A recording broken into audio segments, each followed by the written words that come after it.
তো বেটা তাইলে তোমাদের চোখের সামনে আল্লাহ প্রতিদিন মায়ের পেটে সন্তান জন্ম দিচ্ছেন, প্রতিদিন তোমাদের চোখের সামনে মানুষকে আল্লাহ মৃত্যু দিচ্ছেন। তো যিনি আল্লাহ তিনি তো বলছেন আমি জন্ম দেই, আমি মৃত্যু দেই, আমি আবার আখেরাতে নেব, হাসরের মাঠে আনবো। তো যার প্রথম 3 কথা ঠিক, 2 কথা যেই আল্লাহর ঠিক হইল, তো পরেরটা ঠিক হবে না কেন?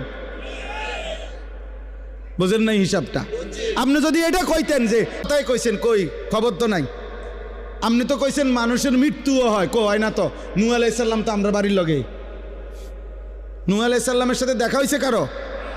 কথা বলে না কেন?